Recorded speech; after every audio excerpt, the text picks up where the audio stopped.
Welcome, everybody, to this week's podcast episode for the Financial Freedom Podcast. I'm your host, Dr. Christopher Liu. And as you know, I talk about four different types of freedom: time, financial, location, health freedom. And in that light, I'm always scouring the globe, looking for entrepreneurs, successful leaders, changing the face, changing the world. So today we're going to have a really interesting discussion from a serial entrepreneur, author, and keynote speaker, and future podcaster. And he's the founder and CEO of MattShoup.com, who helps entrepreneurs build their businesses and advance their leadership. So today is going to be talking all about leadership, building a business, marketing, and we'll talk about Matt's newest book, Painted Baby, which will be released in this year. And so with that, Matt, welcome to the show. Chris, what's up? Thanks for having me. Really excited to be here with you and the audience. Yeah, I know we had connected through Podmatch, and it's kind of like the Airbnb or the Tinder for for Tinder, man. We swiped each other, huh? And we hooked up here and connected. Yeah, exactly. So I think Tinder is better of a marketing. So tell us more about your journey, how you got started, and we'll go from there.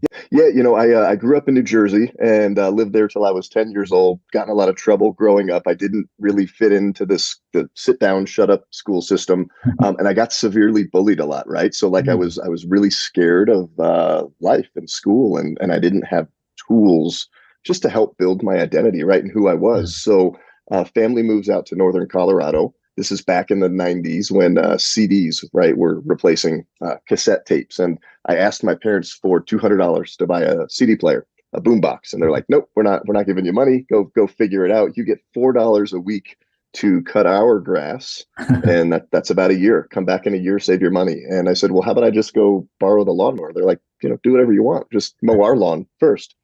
So I went around, and my first business was just knocking on neighbors' doors at 10 years old. I'm pushing this big mower and made my $200. So I had this entrepreneurial go out and get it mindset and attitude, but it also, fueled a sense of purpose and identity and belonging for me. Didn't do sports, wasn't the popular kid. I had the headgear, the buck teeth, very easy target for bullies. But when I got into that business space, it was my thing. So fast forward to college. I spent 4 years with a college painting company, and they basically came onto campus and recruited me and some other students to teach you about how to run a residential house painting business. Learned a lot about business, and I made a lot of money. I just share, it was 6 figures over 4 years. I'm 18, 19, 20. I spent 3 times what I made, right? So just that formula, it doesn't matter how much you make at whatever age. If you spend more, it's a losing formula. So I graduate college, and I'm not going to stick with painting. It's not a sexy business. It's hot. It's in the summer. It's so unappealing, right? Never. I'm too good for the painting business. Got into the mortgage business.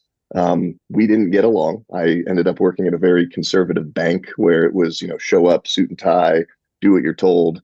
And just like in the school days, man, they kicked me out. So in March of 2005, a new bank president comes in, and he called me in and said, get all your stuff, put it in a box, and you're fired, get out. And I'm literally 6 figures in debt, recently married, upside down on an over leveraged house, right? This is 2005. And I should not have purchased a home, and they let me. And drove home and walked through the door. My wife asked, why you home so early today?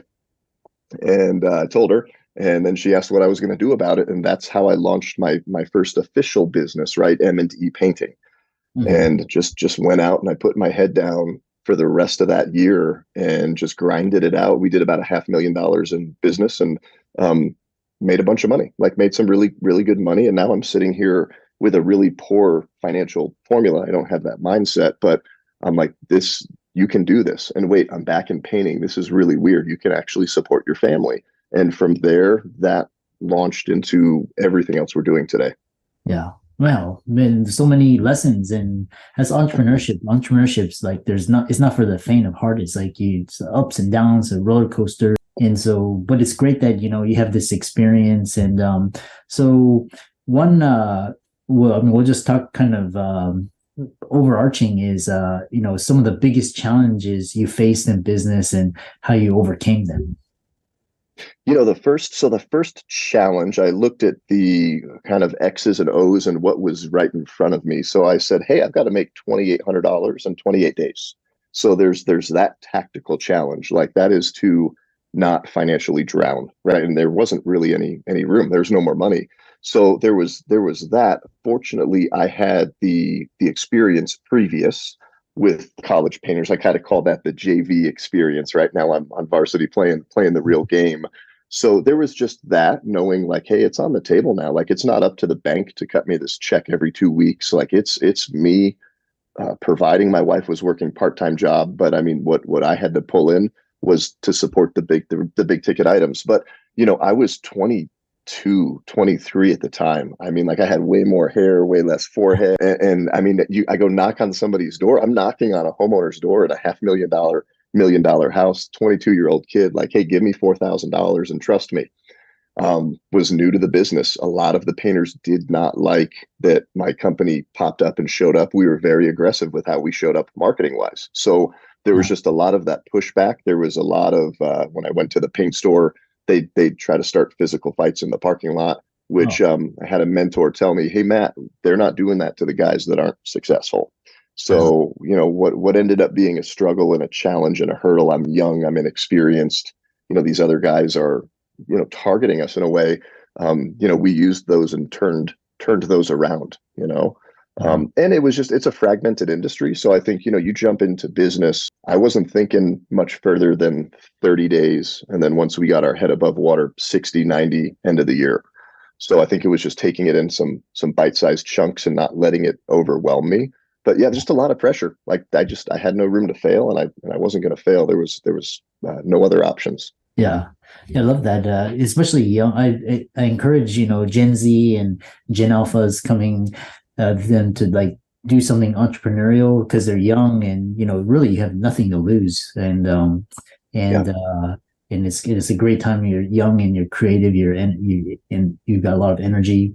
So, the other thing is when you talk about, we talked about this earlier is marketing and building a business. And tell us more about in this day and age, what types of marketing should a new entrepreneur focus on?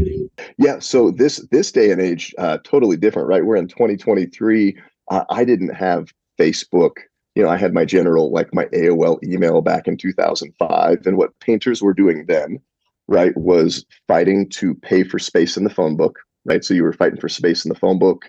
You were passing out flyers on doors in neighborhoods, and those were the big things. But there wasn't like SEO and all of this. So what I would challenge everybody to do, obviously starting now, is where are your potential customers having conversations and engagement, right? Residential homeowners that wanted painting, they were in the phone book flipping through in '05. Now they're face down in their TikTok, their Instagram, their social media, whatever that is. So find where the customer is, and then you need to creatively interrupt their conversation. So what I did in '05 was I paid for the ad in the phone book, and that got some calls, but I targeted neighborhoods specifically, and I knocked on doors, and it was a very burn and churn, grind out a numbers game. I knew if I knocked a certain amount of doors, but other people were knocking doors, right? So I can't have the same old pitch. You've got to do something creative and different. And I would encourage entrepreneurs to do that now. Obviously now internet, social media, creative things to get in front of people, make content that brings value to your audience and put it out there everywhere and just stay consistent with it. Yeah. And I love this, because, listening to your story, and it's just, you have to get creative, and, you have a lot of, haters, and people don't, you setbacks, and you just got to find a way to differentiate yourself. And, that's, I just love that type of thinking. It's kind of this, always find a way. And, and then, talking about this, because you've translated this, and then I know you've done a lot of Brazilian Jiu Jitsu, and it's touched a lot about business and leadership. We'll talk about that before we segue into what you're doing now with your book and everything. No, and just one thing I wanted to add, because it kind of popped into my mind, and then we started talking marketing, is I just remember starting and they would say, you're too young, you're too inexperienced, you're too whatever, your dad and your grandpappy weren't painters, you're not a third generation. Just wherever your listeners are, if they're leaving the medical profession, right, they're getting ready to start in business, don't let anybody tell you that you're too much of anything or not enough of something. When you decide and you make that decision, yeah, maybe you were a high-end surgeon, you just want to get out of the business to create these freedoms, and you're going to go start a junk hauling business, right? And the junk hauling guy says, oh, well, you're a surgeon, now you want to haul junk, and I'm gonna whoop your ass in 3 years. Like for real, just put your head down, and remember that attention, that hate, it's for good reason. You should be getting it, and when you do, you're doing the right thing, you're doing a good thing, so embrace it. Yeah, it's Yeah. And tell us some of the leadership, because with a lot of entrepreneurs, I find they're very they're athletic, and they do things outside, keep their mental, emotional, physical body. Yeah. And you tell us how you incorporate that into business and leadership. Mm-hmm. So back to the question you asked, let's see, 2007. I walked into a Brazilian Jiu Jitsu academy thinking that I was going to go do like a boxing stand-up class. And I was a big meathead. I was 200 pounds of muscle and ego and still like a lot to prove, right? From getting fired and starting the business. And these guys are like wrestling around in pajamas on the mats. And I go, hey, I'm here for kickboxing. They said that class is over. Come do jiu jitsu. And I go, okay, looks easy. Like this guy threw another guy down, choked him, he tapped out. I can go do that. So they put me with a little guy, half my age, half my size, and he mauled me. He humiliated me, put me under so much pressure that I caved, I tapped out, I gave up. So for me, jujitsu, it's just such a great analogy. Like any journey, right? A business journey, leadership journey, fatherhood journey. It starts with that first step, and it's scary. It's unknown. You're literally jumping into a pool that's just over your head. Just jump in. And you kind of got to go under the water. You got to get choked. You got to figure it out. But then jujitsu really changed my perception and perspective of what actually works in a physical combat engagement. But the biggest thing I would encourage listeners to, if it's not jujitsu, do some kind of physical activity that puts you under stress and pressure, where you have to create ways to handle that and push yourself. And for me, it's been a great outlet. My kids do it. My wife does it. We now own an academy, and I teach kids and families, and it's been a cool journey. So I'd highly encourage it. It's just, there's so many correlations between jiu-jitsu and leadership. Yeah. And it's interesting because, a lot of entrepreneurs and, a lot of, tech entrepreneurs, and just a lot of it's amazing how, jiu-jitsu is kind of like this common bonding thing, how they hang out together, wrestle together, camaraderie. It's a weird club sometimes. From the outside, they're like, you guys roll around, sweat on each other and stuff, and give like bro hugs. What is all this? Yeah. And I know you're working on a new book for the audience out there. Tell us more about its Painted Baby, and tell us more about that. Yeah, we are conditioned in just society and everywhere we go, right? Just pull up your social media and scroll through it. Everybody's perfect, amazing vacation and holidays, and we're taught in business, I was at least, and I think it's just a kind of a common notion. Hey, we have to paint this picture of perfection, A+ reviews, shiny marketing brochure. Years ago, I got forced in a sales engagement to share my worst moment. This guy would not sign my contract. He goes, I want to know about a time that you really screwed something up and what you did about it. And I said, well, do you want to hear about a time that we painted a baby? And I went on to share this story of a paint sprayer exploding on a job site, like literally almost kill a baby. We painted this baby with black semi-gloss paint. And like, that's a bad day at the office, right? In doctor land, it's maybe, like mark the correct leg, cut the right leg off, not the left. And I had to face that and confront that, but I didn't want to share it with anybody because, what's somebody going to think if I'm not perfect? But we're humans serving humans. That's all business is. And when he forced me to do that, he then signed the contract. I land the deal, and then I go, there's something here.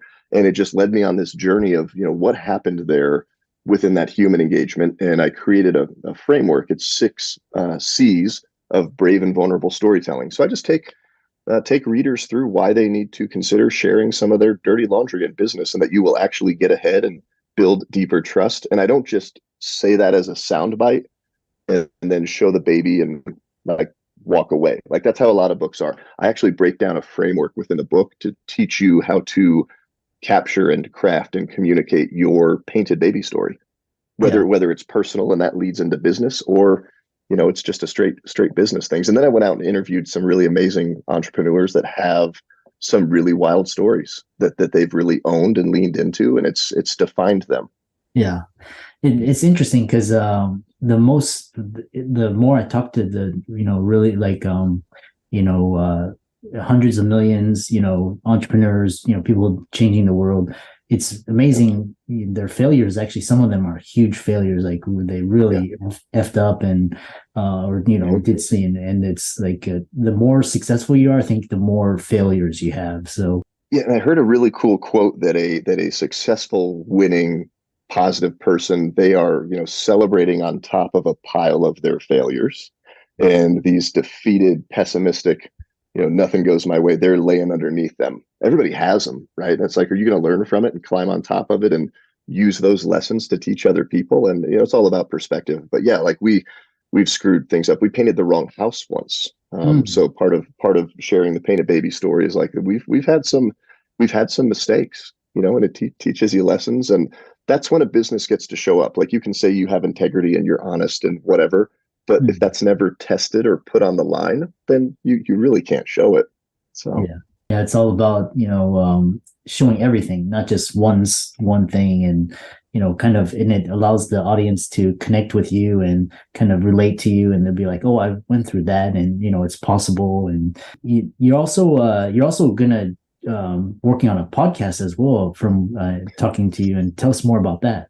Yeah. So, I mean, I go on a lot of podcasts, and I've been told for a long time, you've got to have a podcast. But I really, as I'm launching the book, Painted Baby, and I have some readers that were pre-reading, it launches January 31st. So just a few weeks, people have been reaching out and they're like, this is such an impactful message. Like, you need to do a podcast, bring in other business owners, pull out their Painted Baby stories, and just promote that initiative that it's okay to screw up, So I have to logistically get it planned. I have a lot going on. So I briefly started a podcast years ago, and it didn't get traction.